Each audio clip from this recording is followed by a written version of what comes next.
प्रिय दोस्तों, मैं आपको हमारे चैनल पर दिल से स्वागत करती हूँ।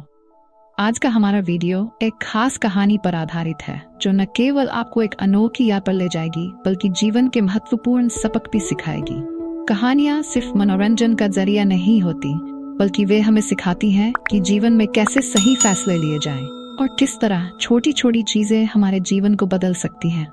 तो चलिए रमेश और छोटू की इस अद्भुत यात्रा में हमारे साथ शामिल होइए जो आपके दिल को छू जाएगी और एक गहरी छाप छोड़ेगी। इस कहानी के अंत में आपको एक ऐसी सीख मिलेगी जो आपके जीवन में नई रोशनी ला सकती। कहानी अनजाने में मिला साथी।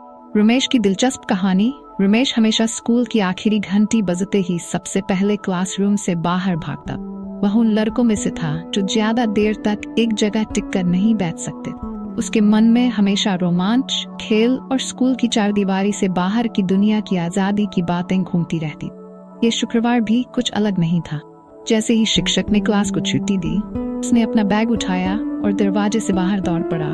उसके दिल में सप्ताहांत की उमंग धड़क रही थी। घर का रास्ता उसे अच्छी तरह मालूम था। एक संकरा कच्चा रास्ता जो हरे भरे खेतों के बीच से होकर पुराने बरगद के पेड़ के पास से गुजरता था और अंत में उसके गांव तक पहुंचता था। रमेश को ये एकांत पसंद था जहां वह अपनी कल्पना को उड़ान दे सकता था और अपने खुद के कहानियों का हीरो बन सकता। लेकिन आज कुछ अलग था। चलते चलते उसे एक हल्की सी आवाज सुनाई दी जो पत्तियों की सरसराहट और दूर के पक्षियों की चहचहाट के बीच मुश्किल से सुनाई दे रही थी। वह एक सिसकने की आवाज थी जो किसी नन्हे से प्राणी की थी। रमेश ने अपनी चाल धीमी कर दी और ध्यान से आवाज के स्रोत को खोजने लगा। जिज्ञासा से भरा हुआ वह आवाज का पीछा करते हुए रास्ते से हटकर लंबी घास के बीच चला गया। वहां एक झाड़ी के नीचे एक छोटा सा कांपता हुआ पिल्ला बैठा था। वह बहुत ही छोटा था, शायद कुछ हफ्तों का ही। उसकी फुंसी हुई फर और नन्ही सी मासूम आंखों में भय और अकेलापन साफ झलक रहा। पिल्ले ने रमेश की ओर देखा। उसका शरीर डर और ठंड से कांप रहा था। यह एक दिल तोड़ने वाला दृश्य था। रमेश वहीं खड़ा रहा, ये सोचते हुए कि अब क्या करे। उसके दिमाग में तरह तरह के विचार चल रहे थे। वह पहले ही देर कर चुका था और उसकी माँ उसे घर में इंतजार कर रही होगी, लेकिन वह पिल्ले को इस तरह छोड़ नहीं सकता था, अकेले और असहाय। पिल्ले ने फिर से सिसकी ली और रमेश का दिल पिघल गया। वह जानता था कि वह इसे इस हालत में नहीं छोड़ सकता। उसने पिल्ले को अपनी गोद में उठा लिया। पिल्ला उसके सीने से लग गया और उसकी कांपती हुई देह धीरे धीरे शांत हो गई। रमेश ने इधर उधर देखा, उम्मीद की कि उसे पिल्ले के मालिक का कोई निशान मिलेगा, लेकिन वहां कोई नहीं था। इस स्पष्ट था कि इस छोटे से प्राणी को किसी ने छोड़ दिया था। इसे अपने हाल पर छोड़ दिया गया था। घर की ओर चलते हुए उसने अपने फैसले का वजन महसूस किया। उसकी माँ क्या कहेगी?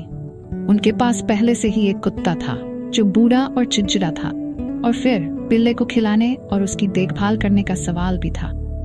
वे लोग बहुत अमीर नहीं थे और एक और मुंह को खाना खिलाना उनके लिए एक और जिम्मेदारी हो सकती। लेकिन जब उसने पिल्ले की ओर देखा जो अब उसकी बाहों में सो रहा था, तो उसे पता था कि वह पीछे नहीं हट सकता। पिल्ले की बड़ी मासूम आंखों में कुछ ऐसा था जिसने उसे जिम्मेदार महसूस कराया।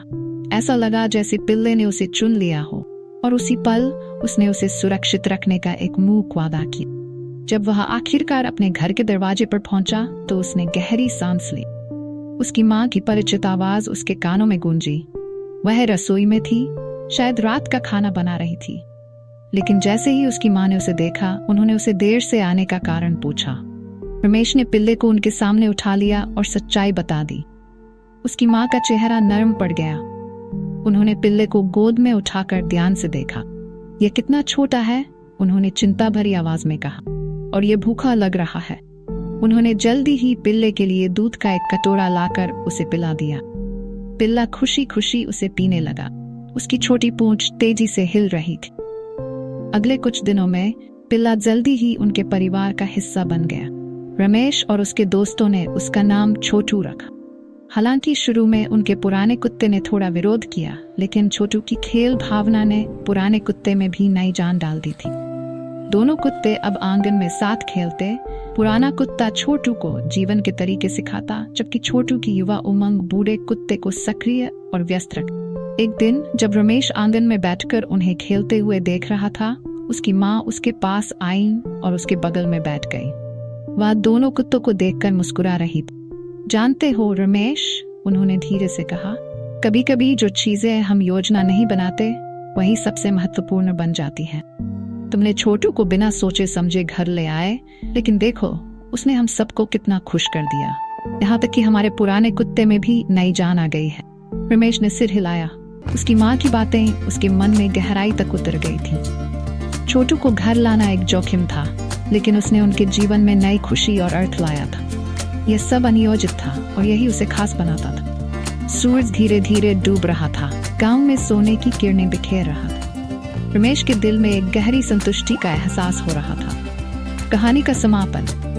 और इस तरह रमेश समझ गया कि जीवन की असली खूबसूरती अनियोजित मोड़ों में छुपी होती है।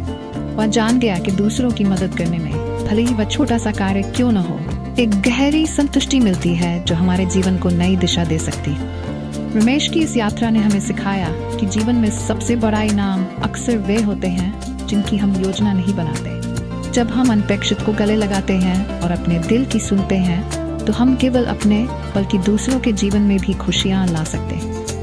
प्रिय दोस्तों, यदि आपको रमेश और छोटू की ये कहानी पसंद आई हो और यदि आपने इसमें कुछ सीखा हो, तो कृपया हमारे इस वीडियो को लाइक करें, शेयर करें और चैनल को सब्सक्राइब करना न भूलें। आपका समर्थन हमें प्रेरित करता है और हमें और भी अधिक प्रेरणादायक और दिलचस्प कहानियाँ आपके सामने लाने के लिए प्रोत्साहित करता है। धन्यवाद।